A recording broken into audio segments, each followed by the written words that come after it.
Every 5 minutes, someone in our nation loses their life to a substance-related death. And that number does not even include those people who were so drunk or high that they caused a car accident and lives were lost. The increase that we have experienced in our nation and our county in substance abuse due to the isolation brought on by the COVID-19 pandemic has been unimaginable. And thus, the amount of overdoses our area has experienced since 2020 have increased so substantially. And during the autopsy, in almost every single one of these people's bodies, prescription pills were found. Good morning. My name is Beth Butler. I'm a member of the Narcotics Overdose Prevention Education Task Force, better known as NOPE. Joining me today is law enforcement representative, your school resource deputy, Deputy Santiago, along with one of our family speakers, Tracy Karathanassis. We are here to share some very personal and emotional stories, so please, we ask that you not talk. But we also ask that you not applaud between any of the speakers. And I know that sounds so unusual, but please, don't applaud between any of the speakers. Those of us with NOPE, we volunteer because we have a certain passion, a certain unfortunate tie to this disease called addiction. In fact, when our son was a junior at Alonzo High School, he was walking through Citrus Park Mall one evening with a so-called friend of his. He had told his friend that his back was hurting from playing hoops earlier in the day. And the friend pulled out a half a Xanax. And he told our son, "Take it, man. It'll make you feel great." And our son took that half a Xanax in Citrus Park Mall that night. And he swears to this day that that led him down the road of addiction to oxycodone and hydrocodone. So much so that he was crushing and snorting 3 pills a day to keep from going into withdrawals. During the course of his addiction, our son was arrested 3 different times. The last time, it was for selling 5 pills to an undercover agent, and he was charged with a felony. I'll never forget being at downtown drug court. You've probably driven by it but didn't even know. It's right there on Morgan Street. We were waiting for our son to be ushered into the courtroom, and when the deputy brought him in, he could only shuffle ever so slowly because he had shackles around his ankles, handcuffs around his wrist, and he was dressed in that bright orange Orient jailbird clothing. I'm sure you've seen it online or on TV. I remember looking across the courtroom at our son and thinking, what happened? He was on the A team at Alonzo, top 10% of his class. Now, sure, like many of you, he loved hanging out with his friends on the weekend. In fact, the weekend was his favorite part of the week during his high school journey. But our son crossed the line. He went from having some fun with friends to suffering with this disease we call addiction when he walked across the stage to get his diploma. The judge was amazing that day, though. I'll never forget, he said, "Son, don't you ever let me see you in my courtroom again." And he allowed us to buy him a one-way ticket. We flew him out to Suajarita, Arizona, where he lived on the side of a mountain where the wildlife was so intense you couldn't even go up and down the mountain unless you were in an enclosed, strong SUV vehicle. He came home 9 months later in recovery. And if you're not certain what that term means in recovery, our son, by the grace of God, has not had to crush and snort a pill or use hard drugs to get through his days for almost 2.5 years. So unfortunately, our family knows way too much about the heartache and the drama that sometimes is associated with this disease. Now, while we're here talking to you as the leaders of this campus here at Sickles High School, we want to talk to you about 3 things today. We want you to break your code of silence. Just break that code of silence that you keep amongst each other and step up and get some help for a friend or a family member or even yourself who might be struggling with substance abuse. The other thing we want to talk to you about is just one time can kill it. One time of eating that Delta 8 edible that's laced with something, or picking up that vaping device that the drug dealer laced with something that could kill you, such as fentanyl, you could die instantly. And the last thing we want to talk to you about is making that call to 911. If you could look at the brochure that you were handed when you walked in this morning at the left-hand panel for just a moment, please, you'll see various signs of overdose listed, such as hallucinating. Sometimes a person who's overdosing begins to hallucinate. Sometimes they vomit uncontrollably, or they complain that their body temperature is really hot, or they feel like their heart might burst through their chest. And if it's an opioid overdose, their pupils will be as tiny as the tip of a pin, and they'll never dilate and constrict in a normal fashion.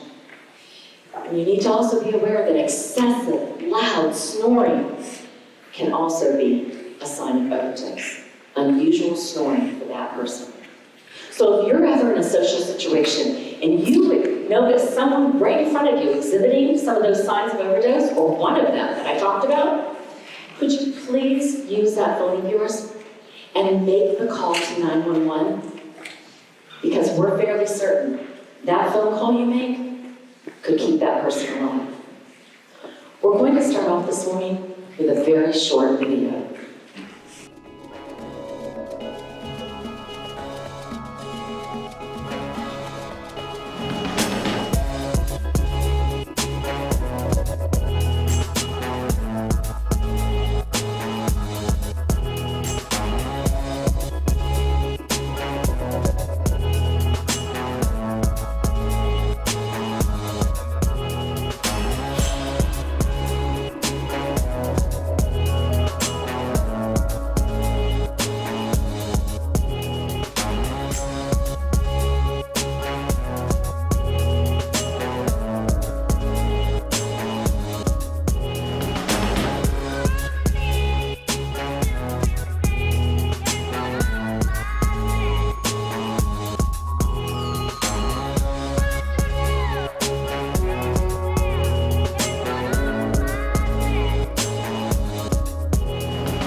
Quiet so we don't wake his parents.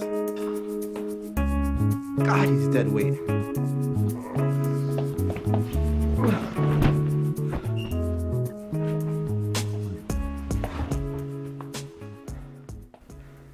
Okay, we did our job now. Let's get out of here. I think something's wrong with him. He's not even moving. You don't think we should wake up his parents or call 911 or something? Don't worry about it. He'll be fine tomorrow, okay? I don't think it's right. He knew what he was getting himself into. I really think we need to do something. What if he doesn't wake up? Let's just go, okay? He'll be fine. I've seen this a million times. Look, now text him in the morning and make sure everything's okay. Now let's go. Wait! We have to get out of here. Just leave him. We can't just leave him. Then do what? Call 911? Go wake up his parents? And then explain to everybody how he got this way?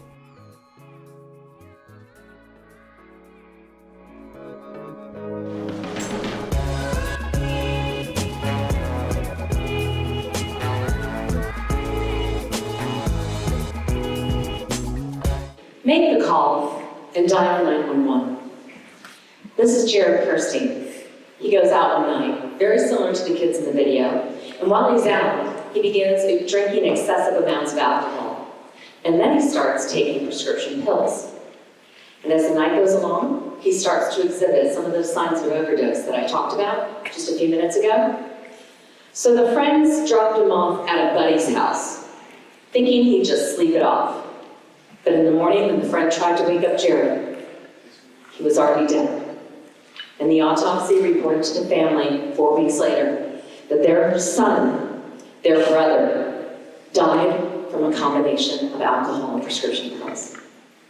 Please know that you never need to be afraid to make the phone call to 911 because there is a law called the 911 Good Samaritan Law.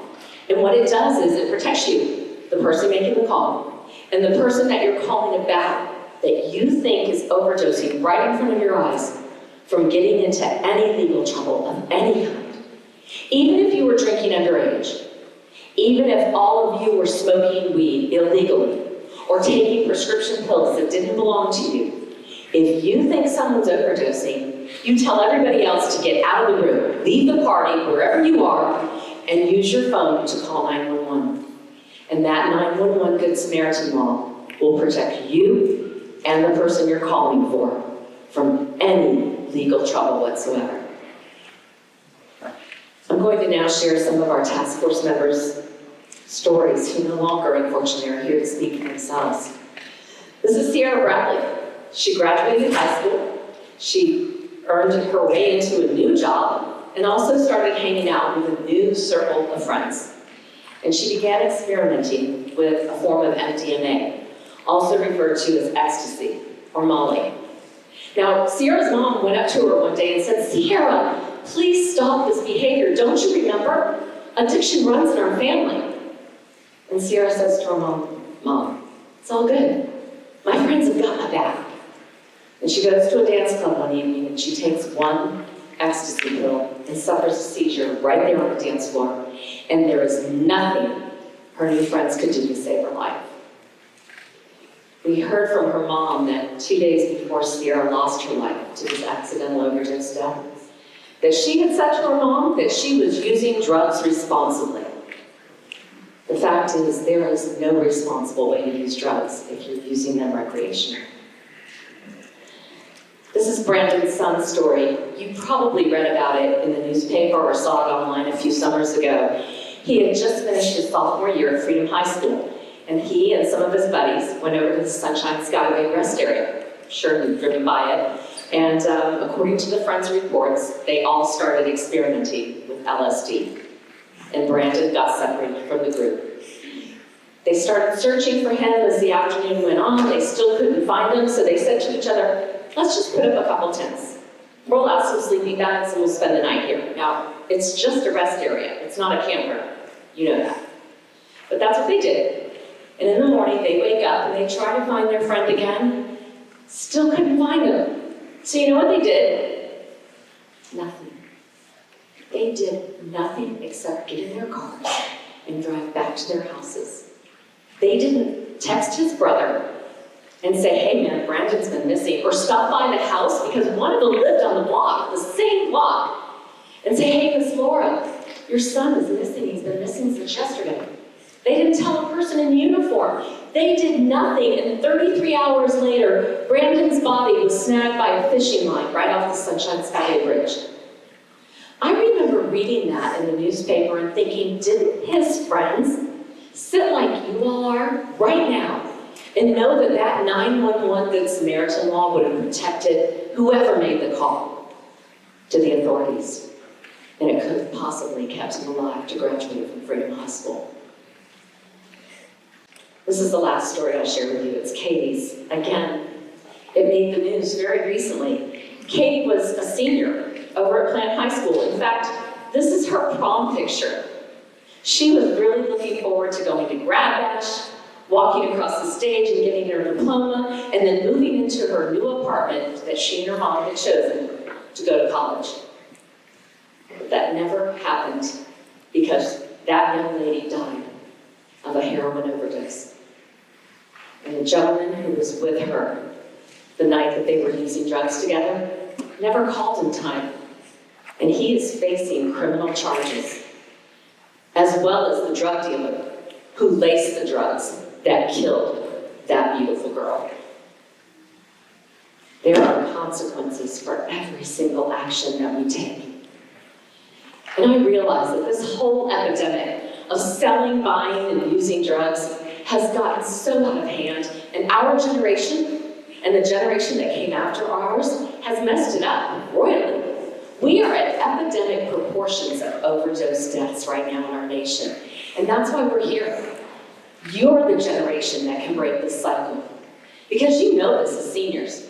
When you take an alcoholic beverage and you mix into it a joint, or you add some prescription pills that aren't prescribed to you, each substance increases the effect of the other, thus increasing the risk of overdose. So that 1 + 1 no longer equals 2. We're here because we care. We're here because we don't want additional photo boards up on our stage. And I haven't even touched on vaping, but I feel like if I try to talk to you about vaping, it's going to go in one ear and out the other. So I want you to listen to one of your peers and what he has to say about it. Making smart with their words again. Well, I'm bored. Because I'm doing this for the thrill of it, killing it, never not chasing a million things I want. My name is Daniel Lament, and I'm 17. I was super healthy and a varsity athlete. This was my life.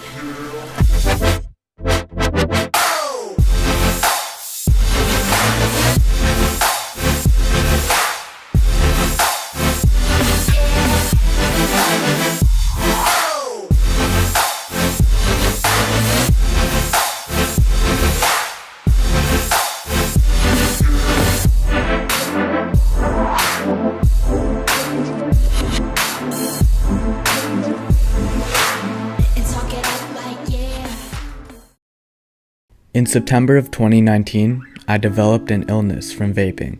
I spent 75 agonizing days in 3 different hospitals until I received the first double lung transplant in the world due to vaping. I was only 16 at the time, and most of the 75 days are completely missing from my memory. I had to relearn how to walk, I had to relearn how to breathe, I had to relearn how to eat, and I lost all of my muscle mass. I only weighed 99 pounds when I got out. I vaped because I thought it was fun. I liked the buzz, and everyone was doing it. I thought no harm could come of this healthy alternative to cigarettes. What I gained from this temporary feeling I got from vaping was an addiction and a lifelong impairment, along with mental trauma and 75 days of my life wasted away in the hospital bed. My mission now is to educate people about the dangers of substance abuse and inspire people like you to live happier, healthier lifestyles with my nonprofit Fight for Wellness. I would like you to ask yourself one thing after this message. Is it worth it? I hope to inspire you to focus on bettering your life firstly by listening to my message, and secondly, to think about your own health. Thank you. When Daniel released this video to us, and if you didn't hear it, he said he was the first double lung transplant in the world due to vaping at the age of 16. We found out that he didn't even own his own vaping device. He never bought an e-cigarette or a vape pen. He took hits off of his friends. And we all wonder, why him? Why not his friends with the double lung transplant? None of us know the answer to that question. But what I can tell you is, this vaping thing, it's out of control, and it is a big deal, because now the research is out. When it first started, we didn't know that it creates popcorn lung.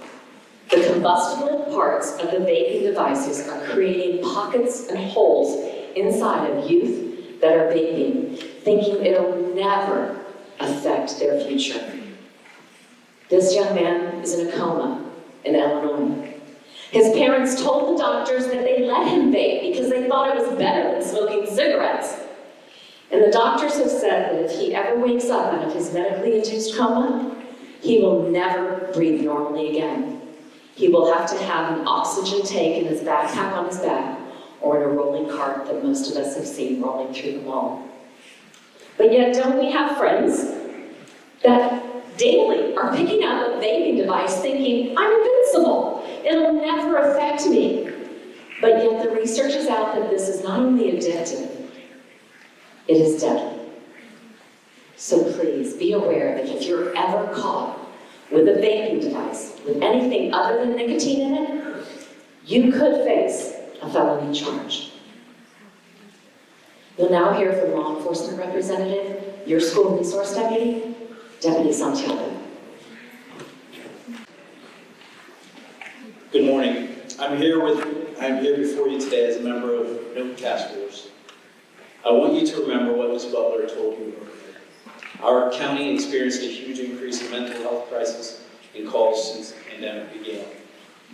Overdose deaths rose last year more than 70% here in Hillsborough County, mainly due to the isolation brought on by the health crisis. And remember, it's okay to ask for help. I want to share with you this morning why I am part of the NOPE Task Force. I can tell you about the numerous overdose and drug calls I've been on and the amount of pain it has caused families. But today I want to share with you a story about my own family and how substance abuse has affected us. I have an older sister who has been an addict for over 15 years. She started doing drugs after her senior year of high school. Throughout those years, it has caused her to lose custody of all her children, numerous health issues, and jail time. She is currently in jail for more drug charges, now facing prison time. My mother and I believe if she wasn't in jail, that her addiction would lead to her death. Sadly, that is something we've had to come to grips with for a long time.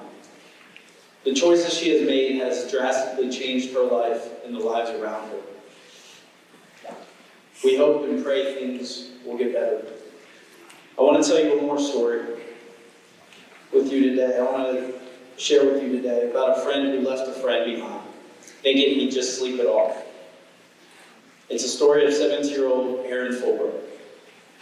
Aaron invited a friend over one night, asking the friend to bring some Xanax. Aaron made the mistake to take both Xanax and Oxycontin. He passed out. His friend got scared, locked the bedroom door where they were hanging out, and crawled out Aaron's bedroom window. He never let Aaron's family know that Aaron was passed out and not responding after taking the pills. He just left. The next morning, no one in the house thought anything was wrong, and they went about their day. But later, Aaron's mom was texting and calling Aaron from her work with no response. She drove home and found Aaron's bedroom door locked. She pounded on the door. No reply.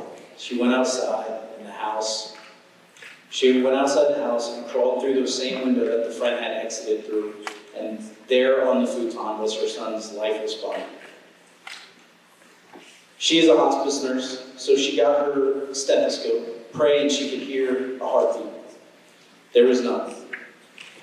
She screamed out in pain. Aaron was already stiff and cold to the touch. So she grabbed her phone and dialed 911. I'm going to play for you the recording of Aaron's mom's 911 call. Stay on the line with me, okay? Are you with him right now? Okay. How old is he? How old is he?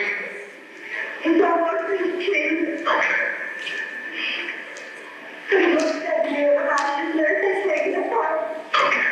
Okay. Is he conscious? Is he breathing? I don't believe so.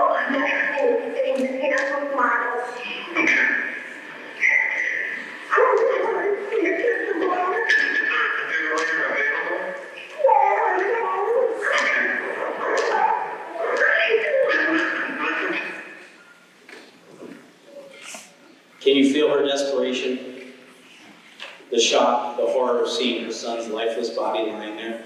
Aaron is dead. His mother is powerless. She's a hospice nurse, so she's around death all the time, but it's very difficult. It's very different this time. It's her son who is dead in front of her.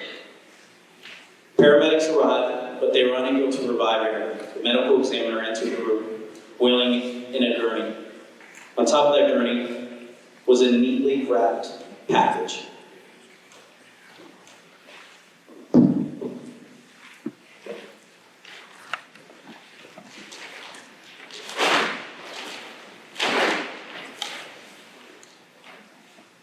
What is that? Right.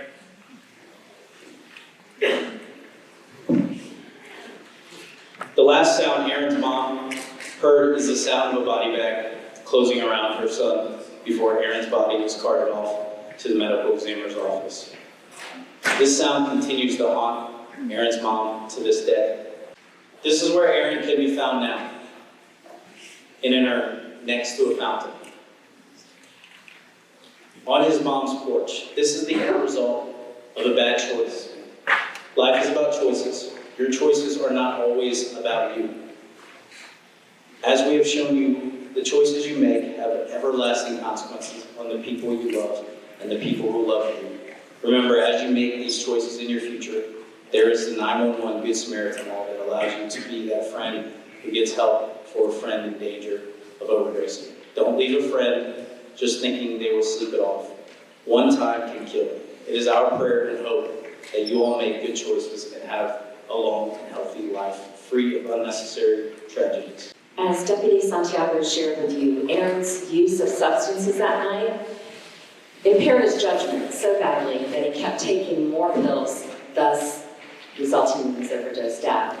And I realize none of us knew Aaron.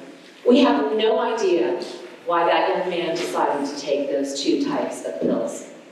Maybe it was his parents' divorce and he just wanted to get rid of some of the tension that he was feeling from the house. Or maybe it was the academic rigor of being a junior in high school. Or perhaps it was social media, because we know how detrimental many of those posts on social media can be to people's psyches. But when someone just turns to pills or marijuana to self-medicate through a tough time, that's when it's like playing Russian roulette. Because you know that there is not a doctor or a pharmacist or anyone in your life that can tell you how your body will react to certain substances compared to someone else's of the same age.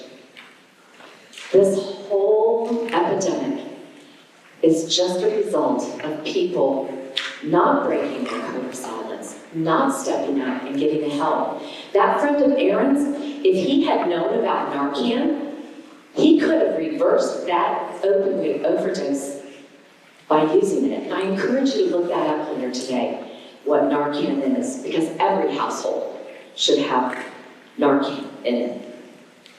So, as we talk about this presentation and the parents allow us to use their loved ones' photos and stories, we found out from almost every single family that these young adults began experimenting in middle school. Every single one of them, except for two, started with either alcohol, marijuana, or prescription pills in middle school. In fact, the average age of first-time use for someone who struggles with this disease called addiction is 12 and a half years old. So please, know that this is a disease. It's a disease of the brain, and it's treatable, just like diabetes, just like cancer. Addiction is a disease. It is not a sign of weakness. People used to say to me, why doesn't your son just stop using? He's so weak. No, it's because it's an illness, and he needed help, and he got it. The brain on the left is a healthy human brain. The brain on the right exhibits 7 years of methadone and some heroin use. And this disease, it is characterized by compulsive, drug-seeking behavior, regardless of the consequences. Because the person suffering with the disease of addiction, oftentimes, they don't even recognize that they're sick. The only thing they can think about is, where am I going to get my next fix? What am I going to steal from my mom's jewelry box so I can pawn it off and get enough money to buy my next round of drugs? It is something that is heartbreaking, and that's why we're here. We want you all to break this cycle. Step up and be the hero, and be that friend that gets help for someone in your life struggling with substance abuse. You're now going to hear from our family speaker, Tracy Krapenessis. I'm Drew's mom. This is Drew. He's in a Steinbrenner hockey jersey. He played high school hockey for Steinbrenner. He went to Alonzo. His first couple years of high school hockey, though, he played on a team that was Gaither Sickles, Alonzo, and he had a lot of friends that went here to Sickles. Are there any twins here? Raise your hand if you're a twin. So Drew was a twin. I was such a proud mom of my twin baby boys, even though they were double trouble.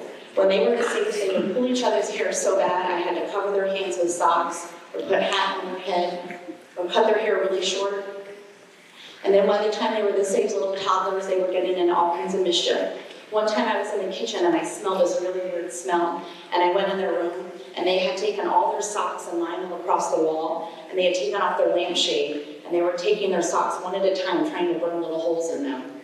And then another time I could hear all this noise. They were laughing, laughing, laughing so loud. And they said, "What are you guys doing?" And they said, "We're making cupcakes." I said, "Uh-oh." So I went in to check, and they were in their bathroom. They had plugged up the sink, and the water was on full blast, and the sink was full of socks, and they were stirring them up and laughing and having a good old time. Drew grew up a happy, normal kid. He lived with me, his dad, his twin brother, his little sister, and 2 cousins who lived with us. We tried to be a good family and do normal family things. When Drew was a sophomore at Alonzo, he was caught with a baggie of weed in the school parking lot, and he was arrested. And he had to do this court drug program so that the charge would be dropped. So he had this program that he had to go to after school 3 times a week for like 3 hours each time. And during the program, he was also getting random drug tests. So about 2 months into the program, he had failed 2 random drug tests from smoking weed, and we had to go back to court. So I took him to court that day, and right there in the courtroom, the judge said that he had to go away to rehab. And I didn't even know where he was going. The bailiff guy came over and just took him away, and they came back and handed me his belt and his chapstick. And I was all worried because Drew always had chapped lips and carried around his chapstick with him. But I came home and I had to tell the family that Drew was going to be gone for 3 months, and he was only 16. So, but we found out where he went, and he did really good in the program, and for 3 months he did everything he needed to do to finish, and then he came home. His junior year had already started, and then he started back at school. The same day he got out of rehab, he was at hockey practice that same day, and then the very next day he started back at school. And that morning I got a text from his cousin at 10 a.m. and it said, "Something is wrong with Drew, he's messed up." And I couldn't believe it. I still get chills thinking about it. I thought he was all better and all of our problems were behind us. But unfortunately, that was not the case at all. He went through months and months of experimenting with different things. I was finding different kinds of pills in his room. He was experimenting with Adderall, Xanax, sleeping pills, cold medicine. I was being a crazy mom. I was following him. I was calling people off his phone, telling them to stay away from him. I was grounding him. I was crying to him. I was begging for him to stop. I was trying to do everything that I could to help him or to get him to stop. And during all this time, he was also doing good things. He went to school every single day. He had A's in all his classes. He had honors classes. He went to every hockey practice. He was part of on an all-star hockey team, and he played in Anna Molina Arena. And so I thought maybe I'm overreacting. Maybe he really doesn't have a problem. But he was still trying to pass these classes for the drug program, and he failed another drug test, and he had to go back to rehab again. And this time things were very different. This time he got really depressed. He got really upset. He just didn't want to be there. And he was like, "Mom, what is happening now to my life?" And I would go to visit him on Sunday visitation, and he just would be sitting by himself at the picnic table studying for the SAT. So he's like, "I still have to be able to get into college." And so he also stopped eating. That this time in rehab, he one time they had me come take him, just to take him to the hospital because he wouldn't eat at all. And things just got bad so fast. This is a picture I'm gonna share. This is just the difference, what he looked like just within like 5 months. He just went from being okay to not being okay at all. And then, so after 3 really, really long months, this second time at rehab was really, really long. He came home, and it was time to start his senior year at Alonzo. But he just wasn't the same through. He wasn't laughing anymore. He wasn't even going out with his friends hardly anymore. But he was still going to school. And then one weekend he got messed up from cold medicine and got really high and messed up. And one of his friends posted a video of him on Snapchat. And it was a really embarrassing video. And the next morning, Drew was so upset, and he was pacing around his room, and he's like, "Mom, what should I do? What should I do?" And I said, "You don't have to do anything." I said, "You don't even have to go to school. You don't even have to leave the house. I just want you to be okay." And so he was going to be seeing a counselor. She was so good. And I said, "We're going to see her. You're going to go to your counselor tomorrow. You can talk to her." And then, or he was going to see her in 2 days, because on the very next day, he was doing his homework, and then he went to take a walk after dinner. And that was the last time we ever saw him. He went to take a walk, and then a couple hours later, I got a phone call that his cell phone had been found in somebody's front yard in West Chase and West Park. And so we went, I got his phone, and then I was going all over, we were all looking for him. And then we found out that some of the kids he had been with said Drew had been hallucinating in the back of the neighborhood, that he was running around thinking that people were trying to kill him and that he was on fire. And the kids he was with, they chased him around for a little bit, and then they just gave up, and then they left. And that was a missed opportunity. Our whole family was home that night. They could have texted any of us just to let us know that something was wrong, and we could have started looking for him right then. But that night when we did find out, we looked all over, we looked all that night. And then I thought that the next morning he would just, maybe he would go on to a friend's house that I didn't know about. But then the next morning when he wasn't in his room and he hadn't gone to school, then I knew something was really wrong. So I looked for him all that day and filed a missing person report. And then that afternoon, after school, I was still looking. I was back by the train tracks in the back of West Chase. And then his brother and cousin came, and then his twin brother was the one who found him. And I'm going to share this. This is the picture that one of the detectives shared with me. And it was a nightmare. It was, there were police and detectives and strangers and neighbors and all these people in the back. And I just couldn't believe what had happened. And so, 2 weeks later, after he passed away, we got the autopsy report back. And I had told the detectives that I thought he had overdosed from the cold medicine. And so I was shocked when I got the autopsy report back that the only thing in his system, that the only drug in his system was antidepressant.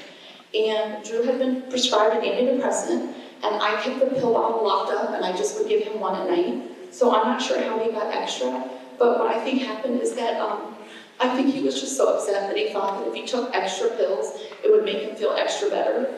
And that's not how it works.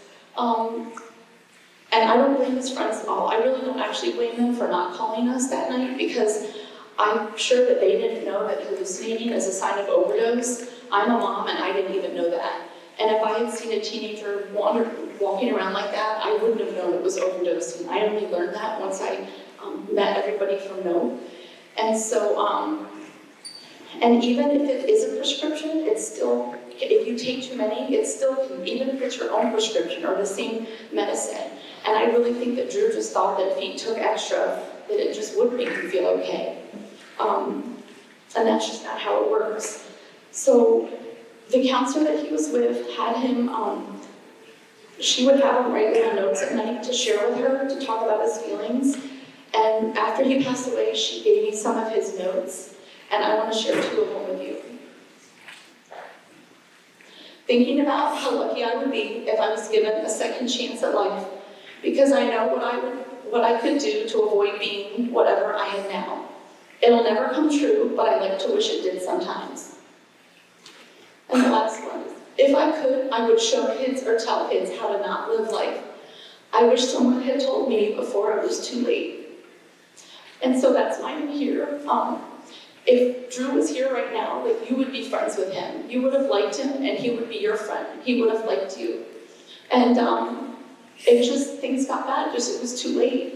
And so my message to you guys is just to really look out for each other and look out for your friends. It's really, really hard being a teenager. It really is. So just take care of each other.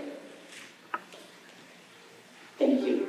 Imagine your mom up here next year, sharing a story about you. Or maybe one of your friends' dads or brothers sharing a story about how your friend just couldn't put the vaping device down, and then the drug dealer laced it with something that killed your friend instantly. We're here because we care. We're here because, just as Tracy said, it is not easy being a teen right now in this day and age. And we're very aware that mental health challenges have increased exponentially with this COVID pandemic. And isn't it nice that our society is allowing us to finally say it's okay to not be okay? There is no stigma attached to mental health challenges when it comes to you, because we know anxiety is real, depression is real, PTSD, post-traumatic syndrome disorder, is real. And so it's okay to ask for help. So if you want to share your concerns about your own substance abuse or that of a family member or friend, we have your guidance team available here today in the auditorium. Or maybe you talk to Deputy Santiago or Principal Freitas, or maybe one of your APs or a teacher that you trust and you can confide in.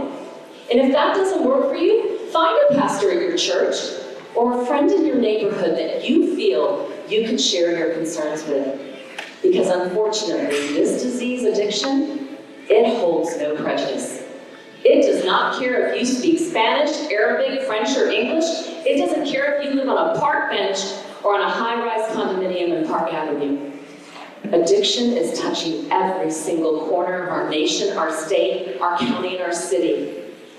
And please know that the earlier you begin using, like most of these individuals in middle school, the higher your chances are of suffering with this disease of addiction. I respect the fact that that brochure may not seem relevant to you today, but please don't leave it behind. You might need to refer to it at some point in the near future. Our scholarship deadline for seniors is April 15th, which is Good Friday, so please, any graduating senior, log on to our website and apply for one of up to 10 $1,000 scholarships that will help you become better prepared to be that friend who calls for a friend in need. On behalf of the NOPE Task Force, we wish every single one of you seniors here at Sickles High School a very happy, healthy, and long life, free from this disease called addiction.